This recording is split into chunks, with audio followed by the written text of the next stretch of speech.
ವೀಕ್ಷಕರೇ ನಮಸ್ಕಾರ. ಇಂದು ನಾವು ಚಿಕ್ಕಬಳ್ಳಾಪುರ ಜಿಲ್ಲೆಯ ಶಿಡ್ಲಘಟ್ಟ ತಾಲೂಕಿನ ಭಕ್ತರಳ್ಳಿ ಗ್ರಾಮದಲ್ಲಿದ್ದೀವಿ. ನಮಗೆ ನಿಮಗೆಲ್ಲ ಚಿರಪರಿಚಿತರಾಗಿರುವಂತಹ doctor S V Hittalamani sir ಅವರು ಹೇಳಿದರು, ಇಲ್ಲೊಬ್ಬರು ರೈತರಿದ್ದಾರೆ, ಒಂದು 20-25 ವರ್ಷದಿಂದ ದ್ರಾಕ್ಷಿ ಮತ್ತು ದಾಳಿಂಬೆ ಬೆಳೀತಿದ್ದಾರೆ. ಅವರು ಇತ್ತೀಚೆಗೆ ಅವ್ರ ತೋಟದಲ್ಲಿ ಪ್ರಯೋಗಾತ್ಮಕವಾಗಿ ನಮ್ಮ ಈ ಬಟರ್ ಫ್ರೂಟ್ ಅವಕ್ಯಾಡೋ ಅಥವಾ ಬೆಣ್ಣೆಹಣ್ಣು ಏನಂತೀವಿ ಅದನ್ನು ತಂದು ಹಾಕಿದ್ದಾರೆ. ಬಹಳ ಚೆನ್ನಾಗಿ ಬೆಳೀತಿದ್ದಾರೆ ಅಂತ ಹೇಳಿದರು. ನಮಗೂ ಒಂಥರ ಕುತೂಹಲ, ಪ್ರಯೋಗಾತ್ಮಕವಾಗಿ ಇದನ್ನು ಹಾಕಿದ್ದಾರೆ ಅಂತಂದರೆ ಒಂದು ಸ್ವಲ್ಪ ಇದ್ರ ಬಗ್ಗೆ ಮಾಹಿತಿ ತಿಳ್ಕೊಳ್ಳೋಣ ಅಂತ ನಾವು ಇಲ್ಲಿಗೆ ಬಂದಿದ್ವಿ. ಬನ್ನಿ, ಇವಾಗ ಆ ರೈತರ ಹತ್ರನೇ ಅವರು ಯಾವ ರೀತಿ ಈ ಬೆಣ್ಣೆಹಣ್ಣನ್ನು ಪ್ರಯೋಗಾತ್ಮಕವಾಗಿ ಬೆಳೀತಿದ್ದಾರೆ, ಅವರ ಯಶೋಗಾಥೆ ಏನು ಅಂತ ಕೇಳ್ಕೊಂಡು ಬರೋಣ. ಸರ್ ನಮಸ್ಕಾರ. ಸರ್, ನಮ್ಮ ಫಾರಂ ಟಿವಿಯ ಕೃಷಿ ಋಷಿ ಅಂಗಳದಲ್ಲಿ ಕಾರ್ಯಕ್ರಮಕ್ಕೆ ತಮಗೆ ಸ್ವಾಗತ. ಸರಿ, ಥ್ಯಾಂಕ್ ಯು ಸರ್. ಸರಿ ಸರ್, ಇವಾಗ ನಿಮ್ಮ ತೋಟಕ್ಕೆ ಬಂದಿದ್ವಿ. ನಿಮ್ಮ ತೋಟ ಎಲ್ಲ ಓಡಾಡ್ಕೊಂಡು ನೋಡಿದ್ವಿ ಸರ್. ಈ ನಿಮ್ಮ ತೋಟದಲ್ಲಿ ದ್ರಾಕ್ಷಿ ಇದೆ, ದಾಳಿಂಬೆ ಇದೆ, ಆಮೇಲೆ ಈ ಹೊಸ ಬೆಳೆ ಇತ್ತೀಚೆಗೆ ಬಹಳ ಜನಪ್ರಿಯ ಆಗ್ತಿರುವಂಥ ಬೆಳೆ ಬಟರ್ ಫ್ರೂಟ್ ಕೂಡ ಇದೆ. ನೀವು ಸರ್ ಹಿತ್ತಲಮನಿ ಸರ್ ಅವ್ರು ಹೇಳ್ತಿದ್ರು, ನೀವು ಬಹಳ ಕಾಲದಿಂದ ಇದು ಮಾಡ್ತಿದ್ರಿ ಅಂತ, ದ್ರಾಕ್ಷಿ ಆಯಿತು, ದಾಳಿಂಬೆ ಆಯಿತು ಬೆಳೆಸ್ತಿದ್ರಿ ಅಂತ. ಸರ್, ಅಂದರೆ ನಿಮ್ಮ ಹಿನ್ನೆಲೆ ಮೂಲತಃ ನೀವು ಕೃಷಿಕರ ಅಥವಾ ಯಾವುದಾದ್ರೂ ನೀವು ಉದ್ಯೋಗ ಮಾಡ್ತಿದ್ದು ಆಮೇಲೆ ಕೃಷಿ ಮೇಲೆ ಆಸಕ್ತಿ ಬಂದು ಈ ಕಡೆ ಕೃಷಿ ಕಡೆ ಬಂದ್ರಾ? ಸರ್, ಈಗ ನಾನು ವ್ಯವಸಾಯ ಮಾಡೋಕ್ಕೆ ಬಂದು 25 ವರ್ಷ ಆಗಿದೆ. ಇವತ್ತಿಗೆ 2000 ಇಸ್ವಿಗೆ ನಾನು ಅಗ್ರಿಕಲ್ಚರ್ಗೆ ಎಂಟ್ರಿ ಕೊಟ್ಟಿದ್ದು. ಹಾಂ ಸರ್. ಆ್ಯಕ್ಚುಲಿ ನಮ್ಮ ತಾತವರು ವ್ಯವಸಾಯ, ಹೌದು, ನಮ್ಮ ತಂದೆಯವರು ವ್ಯವಸಾಯ, ನಮ್ಮ ಅಣ್ಣವರು ವ್ಯವಸಾಯ, ನಾವು ಈಗ ವ್ಯವಸಾಯ. ಮೂಲತಃ ನಮ್ಮ ಹುಟ್ಟು ಕಸುಬು ವ್ಯವಸಾಯನೇ. ಓಕೆ, 100 ವರ್ಷದಿಂದ ಅಂತ ಹೇಳ್ಬೋದು. 100 ವರ್ಷದಿಂದ ವ್ಯವಸಾಯದಲ್ಲೇ ನಾವು ಬಂದಿರ್ತಕ್ಕಂಥ. ಈಗ ವ್ಯವಸಾಯದಲ್ಲಿ ನಮ್ಮ ತಾತವರು ಮಾಡಬೇಕಾದ್ರೆ ಅವಾಗೊಂದು 20 ಎಕರೆ ಮಾಡ್ತಿದ್ರು. ಸರಿ, ನಮ್ಮ ತಂದೆಯವರು ಒಂದು 10 ಎಕರೆ ಮಾಡ್ತಿದ್ರು. ಈಗ ನಮ್ಮ ಅಣ್ಣವ್ರು ಬಂದ ಮೇಲೆ ಈಗ ಒಂದು 50 ಎಕರೆ ವ್ಯವಸಾಯ ಮಾಡ್ತಾಯಿದ್ವಿ. ಓಕೆ. ಅದರಲ್ಲಿ ಒಂದು 25 ಎಕರೆ ದ್ರಾಕ್ಷಿ, ಅದು ಬೀಜ ಇಲ್ಲದೆ ಇರ್ತಕ್ಕಂಥ ಸೀಡ್ಲೆಸ್ ಶರದ್ ದ್ರಾಕ್ಷಿ ಬೆಳೀತಾ ಇದೆ. Okay sir.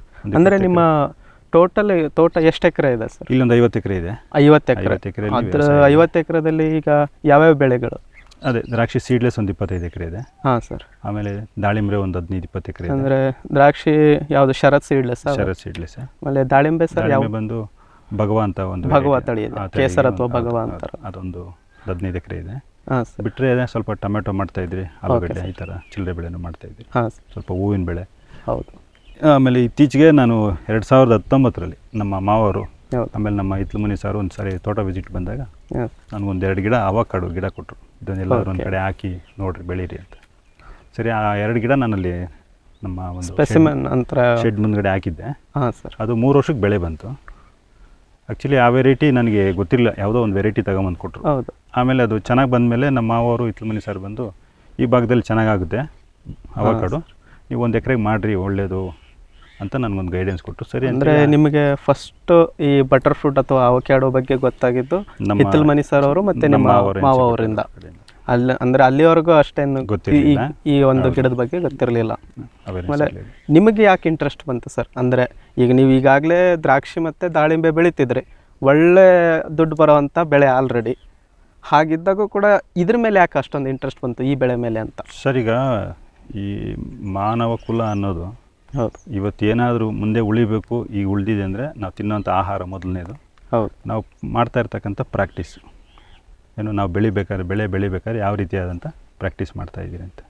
ಇವತ್ತಿನ ದಿನದಲ್ಲಿ ಏನಾಗ್ಬಿಟ್ಟಿದೆ, ಪೂರ್ತಿ ಎಲ್ಲ ಕಡೆ ಯಾವುದೇ ಒಂದು ಬೆಳೆ ಹೋದ್ರೂ ಬರೀ ಕೆಮಿಕಲ್ಲು, ಹೌದು, ಫರ್ಟಿಲೈಸರ್ಸ್ ಹೆವಿ ಮಾಡಿ ಎಲ್ಲ ದಿನೇ ಕ್ಷೀಣ್ತಾ ಇದೆ. ಈಗ ಆ ಥರ ಬಂದರೆ ದ್ರಾಕ್ಷಿಗೂ ಸ್ವಲ್ಪ ಔಷಧಿ ಸಿಂಪಡಣೆ ಜಾಸ್ತಿ ಇರುತ್ತೆ, ಜಾಸ್ತಿನೇ ದಾಳಿಂಬೆಗೂ ಜಾಸ್ತಿ ಇರುತ್ತೆ. ಬಟ್ ಈ ಅವಕಾಡೋ ಫ್ರೂಟಲ್ಲಿ ಕೇವಲ 2 ಸ್ಪ್ರೇ ಹೇಳ್ತಾ ಇದ್ದಾರೆ. ಹೌದು. ಮನುಷ್ಯನ ಆರೋಗ್ಯಕ್ಕೆ ಮೊದಲನೇದಾಗಿ ಭಾಳ ಇಂಪಾರ್ಟೆಂಟು. ಹೌದು. ನಾವು ಭಾಳಷ್ಟು ಕಡೆ ವಿಚಾರಣೆ ಮಾಡಿ ಡಾಕ್ಟರ್ಸ್ ಕಡೆ ಎಲ್ಲ ಕಡೆ ಕನ್ಸರ್ನ್ ತಗೊಂಡಾಗ ಅವಕಾಡೋ ಫ್ರೂಟು ಭಾಳಷ್ಟು ಆರೋಗ್ಯಕ್ಕೆ ಒಳ್ಳೆಯದು. ಲಿವರು, ಹಾರ್ಟು, ಮನುಷ್ಯನಲ್ಲಿರ್ತಕ್ಕಂಥ ಬ್ಲಡ್ಡಲ್ಲಿರ್ತಕ್ಕಂಥ ಎಲ್ಲ ಅಂಶನೂ ಚೆನ್ನಾಗಿ ಮೇಂಟೈನ್ ಮಾಡುತ್ತೆ ಅಂತ ಒಂದು ಮಾಹಿತಿ ನಾವು ತಗೊಂಡ್ರೆ, ಆ ಥರದ್ದು ಏನಾದರೂ ಒಂದು ಬೆಳೆದ್ರೆ ಆ ಒಂದು ಹಣ್ಣು ಎಲ್ಲರಿಗೂ ಅನುಕೂಲ ಆಗುತ್ತೆ. ಅದೊಂದು ಪ್ಲಸ್ ಪಾಯಿಂಟ್ ಅಂತ ತಗೊಂಡ್ರಿ. ಹೌದು ಸರ್. ಇವಾಗ ಈಗ ಭಾಳಷ್ಟು ಈಗ ಹೆಂಗಂತಂದರೆ ಇತ್ತೀಚಿನ ದಿನದವರೆಗೂ ಇದು ಅಷ್ಟೊಂದು ಜನಪ್ರಿಯವಾಗಿರಲಿಲ್ಲ. ಬಟ್ ಈಗ ಒಂದು 7-8 ವರ್ಷದಿಂದ ಈಚೆಗೆ ಇದರಲ್ಲೂ ಬಹಳಷ್ಟು ಕೆಲವೊಂದು ತಳಿಗಳು, ಬೇರೆ ಬೇರೆ ತಳಿಗಳು ಬರ್ತಾ ಇದ್ದಾವೆ. ಇವಾಗ ಫ್ಲೋರಿಡಾ ಗೋಲ್ಡ್ ಅಂತಿದೆ, ಆಮೇಲೆ ನಮ್ಮ ಭಾರತೀಯ ತೋಟಗಾರಿಕಾ ಸಂಶೋಧನಾ ಸಂಸ್ಥೆ ಅವ್ರದ್ದು ಒಂದು 2 ತಳಿಗಳಿದ್ದಾವೆ, ಅರ್ಕ ಕೂರ್ಗ್ ರವಿ ಅಂತ, ಆಮೇಲೆ ಅರ್ಕ ಸುಪ್ರೀಂ ಅಂತ. ಆಮೇಲೆ ಇದರಲ್ಲೂ ಕೂಡ ಭಾಳಷ್ಟು ಈ ಲೋಕಲ್ ತಳಿಗಳೇ ಭಾಳಷ್ಟಿದಾವೆ.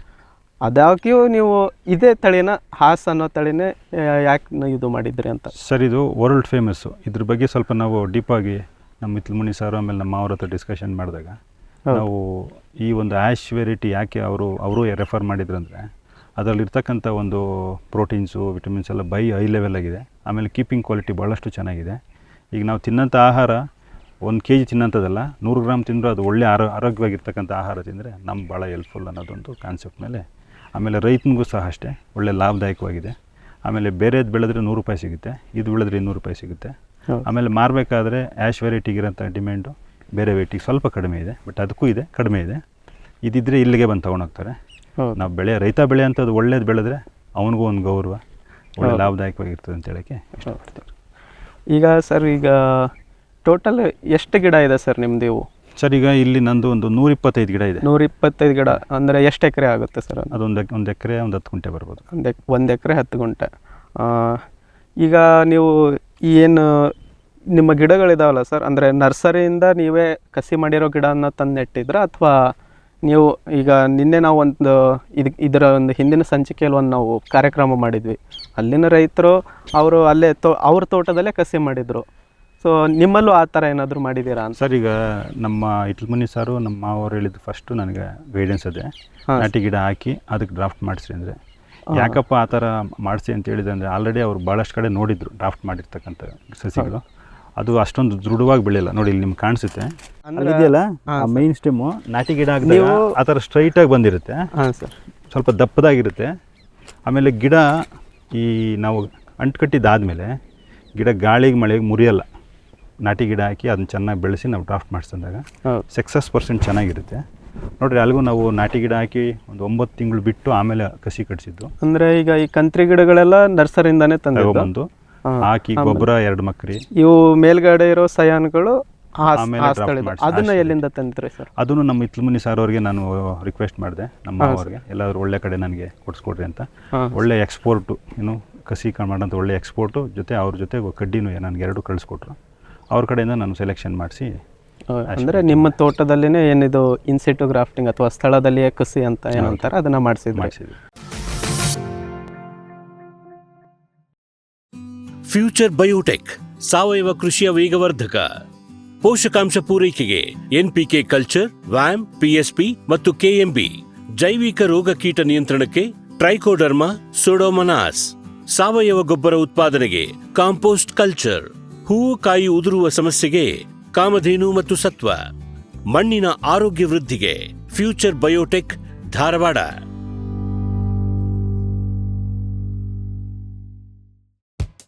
ಶ್ರಮಜೀವಿ ಫಾರ್ಮ್ ಟಿವಿಯಿಂದ ಜಸ್ಟ್ ಸೀಡ್ಸ್, ಕೈತೋಟ, ಸ್ವಂತಕ್ಕೆ ಬೆಳೆ ಮತ್ತು ತಾರಸಿ ತೋಟಗಳಿಗೆ ತರಕಾರಿ ಮತ್ತು ಹೂ ಬೀಜಗಳು. IIHR ಮತ್ತು ತೋಟಗಾರಿಕೆ ವಿಶ್ವವಿದ್ಯಾಲಯದ ಅಧಿಕ ಇಳುವರಿಯ ಸುಧಾರಿತ ತಳಿ ಹಾಗೂ ಹೈಬ್ರಿಡ್ ಬೀಜಗಳು.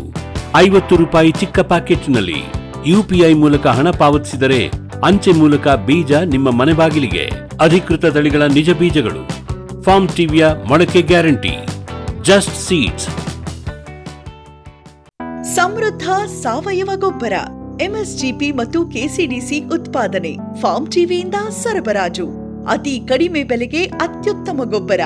ಇಲ್ಲ ಭಾರಲೋಹ, ಕೃಷಿ ವಿಶ್ವವಿದ್ಯಾಲಯದಿಂದ ಪರೀಕ್ಷಿತ. ಸಾವಯವ ಇಂಗಾಲ, NPK, PH, EC ಎಲ್ಲ ನಿಗದಿತ ಮಿತಿಯಲ್ಲಿ. ಅಡಿಕೆ, ತೆಂಗು, ಬಾಳೆ, ಕಾಫಿ, ದಾಳಿಂಬೆ, ದ್ರಾಕ್ಷಿ, ಕಬ್ಬು, ಭತ್ತ, ಜೋಳ, ಹತ್ತಿ ಹೀಗೆ ಎಲ್ಲಾ ಬೆಳೆಗಳಿಗೂ ಪ್ರಶಸ್ತ. ಜೀವಂತ ಮಣ್ಣು, ಸಮೃದ್ಧ ಬೆಳೆ. ಅತ್ಯಧಿಕ ಲಾಭಕ್ಕೆ ಬಳಸಿ ಸಿಟಿ ಕಾಂಪೋಸ್ಟ್.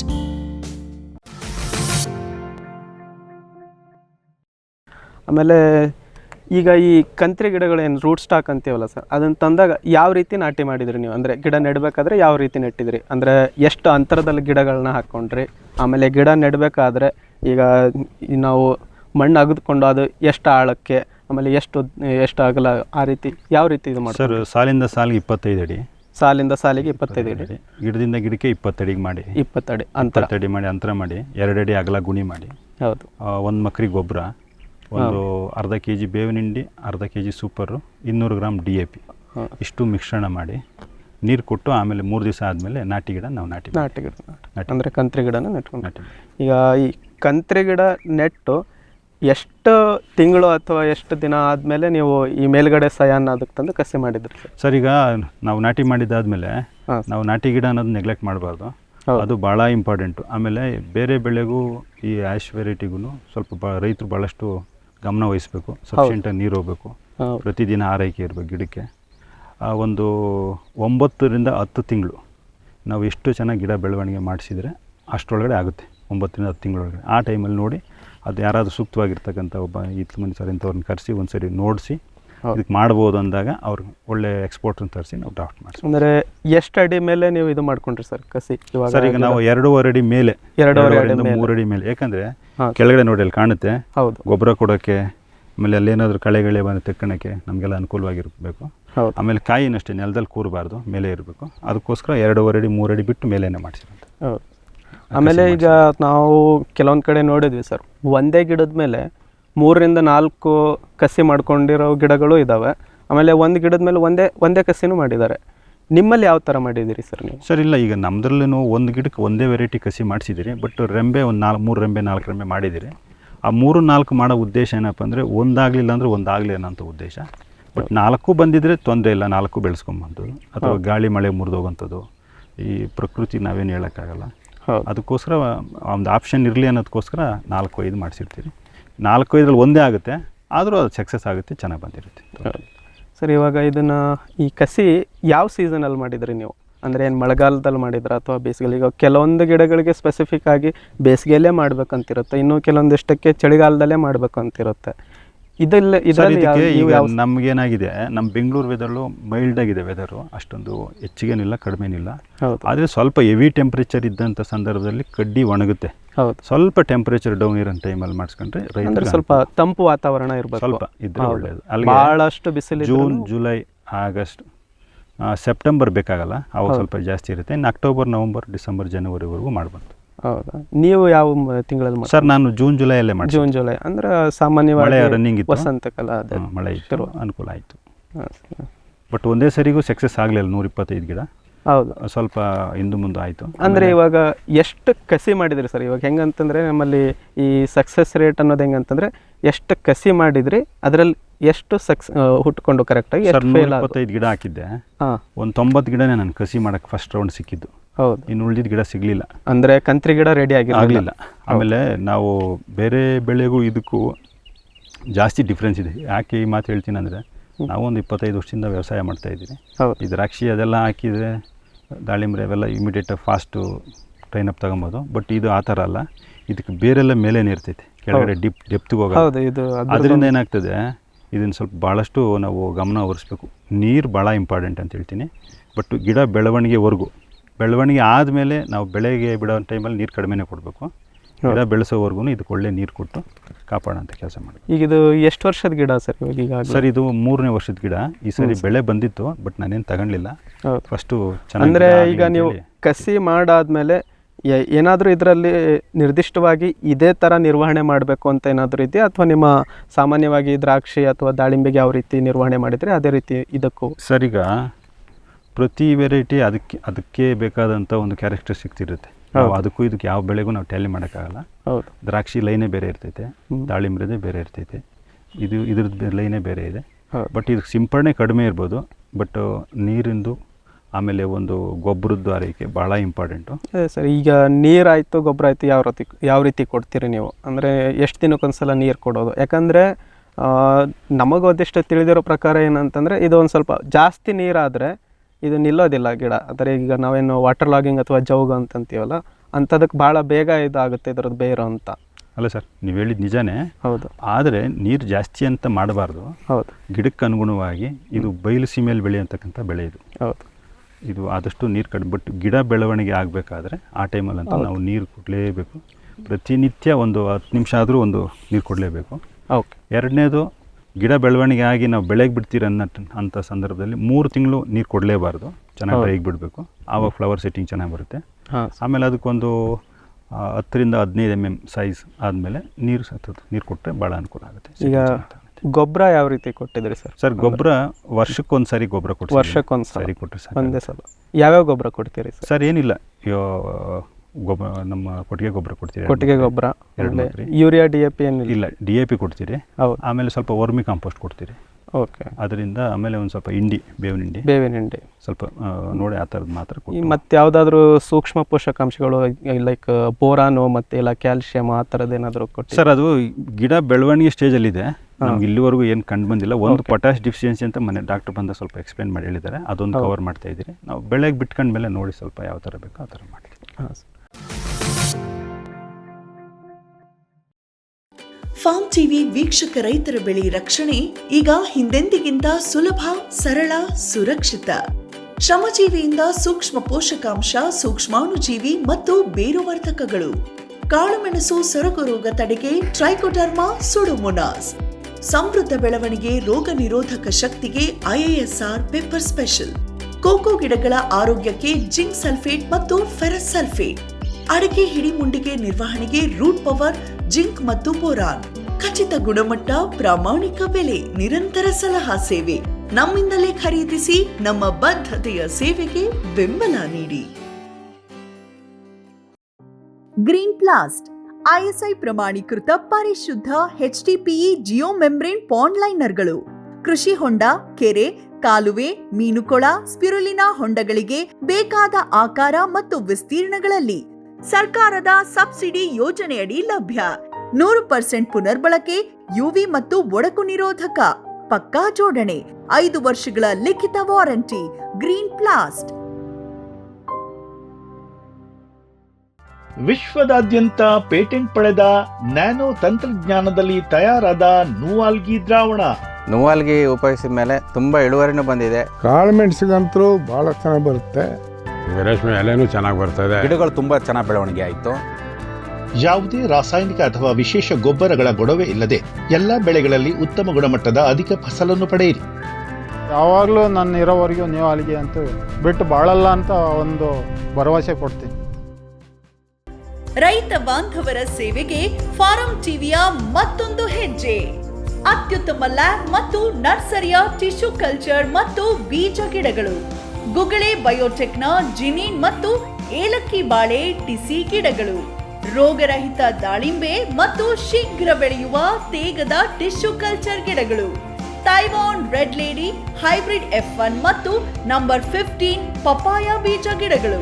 ಹಿಂದೆ ಕರೆ ಮಾಡಿ ಗಿಡ ಕಾಯ್ದಿರಿಸಿ.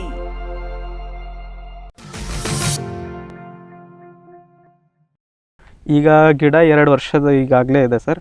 ಇಲ್ಲಿವರೆಗೆ ಏನಾದರೂ ಇದರಲ್ಲಿ ಅಥವಾ ನೀವು ಟ್ರೈನಿಂಗು ಅಥವಾ ಟ್ರೈನಿಂಗ್ ಅಂದರೆ ಗಿಡಕ್ಕೆ ಆಕಾರ ಕೊಡ್ಕೊಳ್ಳೋದು ಅಥವಾ ಸೌರುವಿಕೆ ಅಂತ ಏನಾದರೂ ಮಾಡ್ಕೊಂಡಿದ್ದೀರಾ? ಯಾಕಂದರೆ ಇದು ಬಹಳ ರೊಬಸ್ಟ್ ಆಗಿ ಬಹಳ ವಿಗರಸ್ ಆಗಿ ಬೆಳೆಯುತ್ತೆ ಅಂತ ಹೇಳ್ತಾರೆ, ಅಂದರೆ ಬಹಳ ಬೇಗ ಸ್ಪೀಡಾಗಿ ಬರುತ್ತಂತ. ಆ ರೀತಿ ಏನಾದರೂ ಮಾಡಿದ್ದೀರಾ ಸರ್? ಸರ್ ಸ್ಪೀಡಾಗಿ ಬೆಳೆಯುತ್ತೆ. ಯಾವಾಗ ಬೆಳೆಯುತ್ತೆಪ್ಪ ಅಂದರೆ ಅದನ್ನ ಕರೆಕ್ಟಾಗಿ ಮೇಂಟೈನ್ ಮಾಡಿದಾಗ ಸ್ಪೀಡಾಗಿ ಬೆಳೆಯುತ್ತೆ ಅಷ್ಟೇ. ಹೌದು. ಇಲ್ಲಾಂದರೆ ಅದೇನು ಅಷ್ಟು ಸ್ಪೀಡಾಗಿ ಬೆಳೆಯಲ್ಲ. ಎರಡನೇದು ನಾವು ಆರೈಕೆ ಚೆನ್ನಾಗಿದ್ದರೆ ಚೆನ್ನಾಗಿ ಬರುತ್ತೆ. ಎರಡನೇದು ಏನಾಗುತ್ತೆ, ನಾವು ನಾವು ಗಿಡ ನಾಟಿ ಮಾಡ್ದಂಗೆ ಗಿಡ ಬೆಂಡಾಗಬಾರ್ದು, ಕಡ್ಡಿ ಹಾಕಬೇಕು. ಆಮೇಲೆ ಅದು ಪಕ್ರೆಂಬೆ 2.5 ಅಡಿ ಆದಮೇಲೆ ಪಕ್ರೆಂಬೆ ಬೆಳೆಸ್ಕೊಬೇಕು, ಮತ್ತು ಅದಕ್ಕೆ ಡ್ರಾಫ್ಟ್ ಮಾಡಿಸ್ಬೇಕು.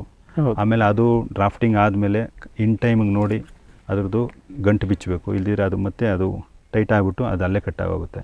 ಹೌದು. ಎರಡನೇದು ಆಮೇಲೆ ಡ್ರಾಫ್ಟ್ ಆಗಿರ್ತಕ್ಕಂಥ ಈ ಥರ ಆಗಿರುತ್ತಲ್ಲ, ಪ್ರತಿಯೊಂದಕ್ಕೂ ಒಂದೊಂದು ಕಡ್ಡಿ ಹಾಕಿ ಕಟ್ಟಬೇಕು. ಯಾಕಂದರೆ ಇದು ಭಾಳ ಸಾಫ್ಟ್ ಇರ್ತೈತಿ, ಎಲೆ ಸ್ವಲ್ಪ ತೂಕ ಬರ್ತೈತಿ, ಇಲ್ಲಿ ಮುರ್ಕೊಂಬಿಡ್ತೈತಿ. ಅದು ಒಂದು ಆರೈಕೆ ಮಾಡೋಂಥ. ಆಮೇಲೆ ಒಂದು 4 ತಿಂಗಳು ಅದನ್ನ ಭಾಳ ಕೇರ್ಫುಲ್ಲಾಗಿ ನೋಡೋಂಥದ್ದು. ಆಮೇಲೆ 1 ವರ್ಷ ಅಂಟ್ಕಟ್ಟಿದ್ದು 1 ವರ್ಷ ಆದಮೇಲೆ ಗಿಡನ ನೀಟಾಗಿ ನಾವು ಒಂದು ರೌಂಡ್ ಶೇಪ್ಗೆ ತಗೊಂಡು ಗಾಳಿ ಬೆಳಕು ಒಳಗಡೆ ಹೋಗಿ ನೋಡಿ ಯಾವ ಕಡ್ಡಿ ಬೇಕು ಯಾವ ಕಡ್ಡಿ ಬೇಡ ಅನ್ನೋದು ನೋಡಿ ಸ್ವಲ್ಪ ಮಾಡ್ಕೊಂಡ್ರಿ ನಮ್ಗೆ ಅನುಗುಣವಾಗಿ ಗಾಳಿ ಬೆಳಕು ಒಳಗಡೆ ಹೋಗಂಗೆ ನೋಡಿ. ರೈತನ ಭಾಳಷ್ಟು ಕೆಲಸ ಇದೆ ಸರ್. ತೋಟದಲ್ಲಿ ನಾನು ನಾಟಿ ಮಾಡಿಬಿಟ್ಟಿದ್ದೀನಿ, ನನ್ನ ಬೆಳೆ ಬಂದುಬಿಡ್ಬೇಕಂತ ಆಗಲ್ಲ. ಅದನ್ನು ಗಮನ ಹರಿಸಿ ಮಾಡಿದಾಗ ಅದು 100% ಚೆನ್ನಾಗಾಗುತ್ತೆ. ಆಮೇಲೆ ಈಗ ಕಾಯಿ ಬರೋಕ್ಕೆ ಶುರು ಆಗಿದೆಯಾ ಸರ್ ನಿಮ್ಮ? ಸರ್ ಈ ಸರಿ ಬೆಳೆ ಬಂದಿತ್ತು, ನಾನೇನು ತಗೊಂಡಿಲ್ಲ, ಎಲ್ಲ ಸ್ವಲ್ಪ ತೆಗೆಸ್ಬಿಟ್ಟೆ. ನೆಕ್ಸ್ಟ್ ಇಯರಿಂದ ನಾನು ಪ್ಲ್ಯಾನ್ ಮಾಡೋಣ ಅಂತ. ಅಂದರೆ ಈಗ ಗಿಡ ಕಸಿ ಆದಮೇಲೆ ಎಷ್ಟು ವರ್ಷದಿಂದ ನಿಮಗೆ ಕಾಯಿ ಚೆನ್ನಾಗಿ ಒಳ್ಳೆ ಕಾಯಿ? 4ನೇ ವರ್ಷಕ್ಕೆ ಸ್ಟಾರ್ಟ್ ಆಗುತ್ತೆ. ಹೌದು. 6ನೇ ವರ್ಷದಿಂದ ಆಚೆಗೆ ಭಾಳಷ್ಟು ಚೆನ್ನಾಗಿ ಬರುತ್ತೆ ಸರ್. 6ನೇ ವರ್ಷದಿಂದ ನಿಮಗೆ ಒಂದು ವಾಣಿಜ್ಯಾತ್ಮಕ ಒಂದು ಇಳುವರಿ ಅಲ್ಲಿಂದ ಸಿಗುತ್ತೆ. ಈಗ ಸರ್ ನೀವು ಈಗಾಗಲೇ ದ್ರಾಕ್ಷಿನೂ ಬೆಳೆದಿದ್ದೀರಿ, ದಾಳಿಂಬೆನೂ ಬೆಳೆದಿದ್ದೀರಿ. ಅದ್ರ ಡಿಮಾಂಡ್ ಹೇಗಿದೆ ಮಾರ್ಕೆಟಲ್ಲಿ, ಅದ್ರ ಮಾರುಕಟ್ಟೆ ಹೇಗೆ ಮಾಡಬೇಕು ಅನ್ನೋದು, ಇದರ ಮಾರುಕಟ್ಟೆ ಬಗ್ಗೆ ಏನಾದರೂ ನಿಮಗೆ ನಿಮ್ಮ ಕಡೆ ಮಾಹಿತಿ ಇದೆಯಾ? ಅಂದರೆ ಸರ್, ಈಗ ದ್ರಾಕ್ಷಿ ದಾಳಿಂಬ್ರೆ ಪ್ರತಿಯೊಬ್ಬರು ನೋಡಿರ್ತಕ್ಕಂಥ ಒಂದು ಬೆಳೆ, ತಿಂದಿರ್ತಕ್ಕಂಥ ಬೆಳೆ. ಅದಕ್ಕೆ ಯಾರಿಗೆ ನಾವು ಎಕ್ಸ್ಪ್ಲೇನ್ ಮಾಡೋಂಗಿಲ್ಲ. ಹೌದು. ಆದರೆ ಈ ಅವಕಾಡೋ ಅಂತಂತೂ ಇದು ಭಾಳ ಅವೇರ್ನೆಸ್ ಕಡಿಮೆ ಇದೆ ಹೌದು ನಮ್ಮ ಕಡೆ ಅಂತ ಹೇಳ್ಬೋದು. ಇದು ಸ್ವಲ್ಪ ನಾವು ಅವೇರ್ನೆಸ್ಸು ಕೊಡೋಂಥ ಕೆಲಸ ಒಂದು ಮಾಡಬೇಕು. ಇದರಿಂದ ಅನುಕೂಲಗಳು, ಒಬ್ಬ ಮನುಷ್ಯ ತಿಂದರೆ ಏನೆಲ್ಲ ಅನುಕೂಲ ಇದೆ ಅನ್ನೋದೊಂದು ಸ್ವಲ್ಪ ಅವೇರ್ನೆಸ್ ಬಂದರೆ ಒಂದು ಇದು ಚೆನ್ನಾಗಿ ಇಂಪ್ರೂವ್ ಆಗುತ್ತೆ. ಅದಕ್ಕೋಸ್ಕರ ನಾವು ಈಗ ಸದ್ಯಕ್ಕೆ 1 ಎಕರೆ ಮಾಡಿದ್ದು. ಇಲ್ದಿದ್ರೆ ಅವೇರ್ನೆಸ್ ಇದ್ದು ಒಳ್ಳೆ ಮಾರ್ಕೆಟಿಂಗ್ ಇದ್ದರೆ 10 ಎಕರೆ ಮಾಡಿಸ್ತಾ ಇದ್ದೆ. ಅದಕ್ಕೆ ಯಾಕೆ 1 ಎಕರೆ ಮಾಡಿಸ್ತೀನಿ, ಫಸ್ಟ್ ಇದು ಮಾರ್ಕೆಟಿಂಗ್ ವೈಸ್ ಯಾವ ಥರ ರೆಸ್ಪಾಂಡ್ ಆಗ್ತಾರೆ ಅನ್ನೋದು ಸ್ವಲ್ಪ ಬೇಕು. ಅದಕ್ಕೋಸ್ಕರ ಅಂದರೆ ಇನ್ನೂ ಇದರ ನೀವು ಈಗ ಒಂಥರ ಇದು ಟ್ರಯಲ್ ಆ್ಯಂಡ್ ಎರರ್, ಎಕ್ಸ್ಪೆರಿಮೆಂಟ್ ಥರ ಒಂಥರ ಪ್ರಯೋಗ 1 ಎಕರೆಯಲ್ಲಿ ಮಾಡಿ ಒಳ್ಳೆ ಮಾರ್ಕೆಟ್ ಇದೆ, ಮಾರುಕಟ್ಟೆಯಲ್ಲಿ ಒಳ್ಳೆ ಬೇಡಿಕೆ ಇದೆ ಅಂತಂದರೆ ಮತ್ತೆ ನಿಮ್ಮ ವಿಸ್ತೀರ್ಣವನ್ನು ಜಾಸ್ತಿ ಮಾಡಬೇಕು ಅಂದ್ಕೊಂಡಿರಿ. ಇವತ್ತು ನೀವು ಯಾವುದೇ ಒಂದು ಹಣ್ಣಿನ ಅಂಗಡಿ, ಜ್ಯೂಸ್ ಅಂಗಡಿ ಹತ್ರ ಹೋದರೆ ಆರೆಂಜ್ ಇರ್ತೈತೆ, ಸಪೋಟ ಇರ್ತೈತೆ, ದಾಳಿಂಬೆ ಇರ್ತೈತೆ, ಬಟರ್ ಫ್ರೂಟ್ ಇರಲ್ಲ. ಹೌದು, ಕೆಲವೇ ಕಡೆ ಇರ್ತೈತೆ, ಭಾಳ ಕೆಲವೇ ಜನ ಕೇಳಿ ಕುಡಿತಾ ಇದ್ದಾರೆ. ಹೌದು, ಅದರಿಂದ ಇದು ಸ್ವಲ್ಪ ಅವೇರ್ನೆಸ್ ಕಡಿಮೆ ಇದೆ. ರೆಗ್ಯುಲರಾಗಿ ಎಲ್ಲ ಶಾಪಲ್ಲೂ ಸಿಗುತ್ತೆ, ಎಲ್ಲ ಕಡೆ ಅವೈಲೇಬಲ್ ತಗೊತಾ ಇದ್ದಾರೆ, ಎಲ್ಲರೂ ಕುಡಿತಾ ಇದ್ದಾರೆ ಅಂತ ಬಂದಾಗ ಇದು ಆಟೋಮೆಟಿಕ್ಕಾಗಿ ಇಂಪ್ರೂವ್ ಆಗುತ್ತೆ ಅಂತ ಹೇಳೋಕ್ಕೆ ಇಷ್ಟಪಡ್ತೀನಿ. ಸರ್, ಇವಾಗ ನೀವು ಒಂದು 20-25 ವರ್ಷದಿಂದ ದ್ರಾಕ್ಷಿ ದಾಳಿಂಬೆನೂ ಬೆಳೀತಿದ್ರಿ. ಇವಾಗ ಹೊಸದಾಗಿ ಈ ಬೆಳೆಗಳು, ಈಗ 3 ಬೆಳೆಗಳನ್ನ ಬೆಳಿಬೇಕಾದ್ರೆ ನಿಮಗೆ ಯಾವ ಬೆಳೆ ಬೆಳೆಯೋದು ಈಸಿ, ಅಥವಾ ಇದರಲ್ಲಿ ಬೆಳಿಬೇಕಾದ್ರೆ ಇದರಲ್ಲಿ ಏನಾದರೂ ತೊಂದರೆ ಅನಿಸುತ್ತಾ? ಅಂದರೆ ಇಲ್ಲಪ್ಪ ಸ್ವಲ್ಪ ದ್ರಾಕ್ಷಿ ದಾಳಿಂಬೆಯಲ್ಲಿ ಅಷ್ಟೇನು ತೊಂದರೆ ಇರಲಿಲ್ಲ, ಇದರಲ್ಲಿ ಕೆಲವೊಂದಿಷ್ಟು ವಿಷಯದಲ್ಲಿ ನಮ್ಗೆ ಸ್ವಲ್ಪ ಸಮಸ್ಯೆಗಳು ಎದುರಾಯಿತು ಅನ್ನೋ ಥರ ಅಂಥದ್ದೇನಾದರೂ ಇದೆಯಾ? ಸರ್, ಪ್ರತಿಯೊಂದು ಬೆಳೆಗೂ ಅದರದ್ದೇ ರೀತಿಯಾದಂಥ ಒಂದು ಗುಣ ಇದೆ. ಹೌದು. ನಾವು ಯಾವುದೇ ಬೆಳೆ ಆಗ್ಬೋದು, ಕಡೆ ಪಕ್ಷಕ್ಕೆ ಕೊತ್ತಂಬರಿ ಸೊಪ್ಪು ಚೆಲ್ಲಿದ್ರು ಅಷ್ಟೇ, ಅದನ್ನ ಗಮನ ಇಟ್ಟು ಮಾಡಲೇಬೇಕು, ಮಾಡಿದಾಗೆ ಆಗೋದು.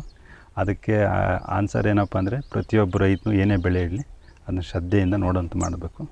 ಮಾಡಿದಾಗೆ ಅದು ನಮ್ಮ ಪ್ರತಿಫಲ ಸಿಗೋದು. ಈಗ ನಾವು ಕುರಿ ಕಾಯೋಂಥ ಕೆಲಸ ಶ್ರದ್ಧೆಯಿಂದ ಮಾಡಿದ್ರೆ ಲಾಭ ಬರುತ್ತೆ. ಅದೇ ರೀತಿಯಾಗಿ ಪ್ರತಿ ಬೆಳೆನೂ ಅಷ್ಟೇ ಆ ರೈತ ಅವನ ಬೆಳೆನ ಕಾಯಬೇಕು. ಕಾತಾಗೆ ಅದಕ್ಕೊಂದು ಪ್ರತಿಫಲ ಸಿಗೋದು. ಹೌದು. ಕಷ್ಟ ಈಸಿ ಅಂತೇನಿಲ್ಲ, ಎಲ್ಲ ಕಷ್ಟ ಇದೆ, ಎಲ್ಲ ಈಸಿ ಇದೆ. ಹೌದು. ಕಲ್ತ್ರೆ ಎಲ್ಲ ಈಸಿ, ಕಲಿದಿದ್ರೆ ಎಲ್ಲ ಕಷ್ಟ. ಹೌದು. ಆ ಥರ. ಅಂದರೆ ಬೆಳೆ ಯಾವುದೇ ಇರಲಿ, ರೈತನಿಗೆ ಶ್ರದ್ಧೆ ಇರಬೇಕು. ಅವನು ಕಷ್ಟಪಟ್ಟು ಪರಿಶ್ರಮ ಪಟ್ಟು ಅದನ್ನು ಮಾಡಿದರೆ ಯಾವ ಬೆಳೆ ಆದರೂ ಕೂಡ ಚೆನ್ನಾಗಿ ಬೆಳೆಯಲ್ಲ. ರೈತ ಅನ್ಸ್ಕೊಬೇಕಾದ್ರೆ ಅವನಿಗೆ ಫಸ್ಟ್ನೇ ಪಾಯಿಂಟ್, ನನ್ನ ಒಂದು ಅನುಭವ, ತಾಳ್ಮೆ ಹೆಚ್ಚಿಗೆ ಇರಬೇಕು. ಹೌದು. ತಾಳ್ಮೆ ಇಲ್ದಿರ ನಾನು ವ್ಯವಸಾಯ ಮಾಡ್ತೀನಿ ಅಂತ ಬಂದರೆ ವ್ಯವಸಾಯ ಮಾಡೋಕ್ಕಾಗಲ್ಲ. ಹೌದು, ಇದು ಮಾತಿರ್ಬೋದು. Okay sir.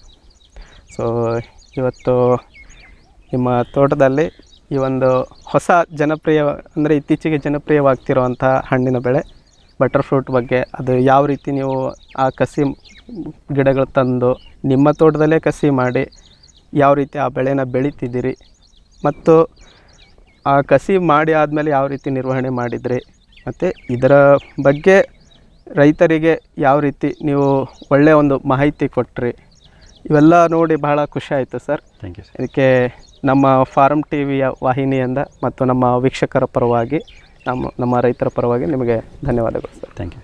ವೀಕ್ಷಕರೇ, ನೀವು ಇಷ್ಟೊತ್ತು ನೋಡಿದ್ರಿ ಸಚಿನ್ BN ಅವರು ತಮ್ಮ ಒಂದು ತೋಟದಲ್ಲಿ ಈ ಬಟರ್ ಫ್ರೂಟನ್ನು ಪ್ರಯೋಗಾತ್ಮಕವಾಗಿ ಹೇಗೆ ಬೆಳೀತಾ ಇದ್ದಾರೆ, ಅವರು ಯಾವ ರೀತಿ ಈ ಕಸಿ ಗಿಡಗಳನ್ನು ತಮ್ಮ ತೋಟದಲ್ಲಿಯೇ ಮಾಡಿಕೊಂಡ್ರು, ಮತ್ತು ಅವುಗಳ ನಿರ್ವಹಣೆ ಹೇಗೆ ಮಾಡ್ತಾ ಇದ್ದಾರೆ, ಅದರ ಮಾರುಕಟ್ಟೆ ಬಗ್ಗೆ ಅವರ ಅನುಭವವನ್ನು ಹಂಚಿಕೊಂಡ್ರು.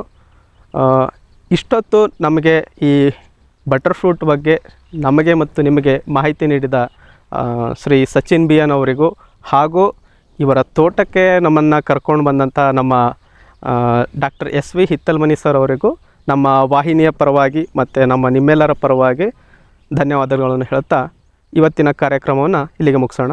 ನಮಸ್ಕಾರ.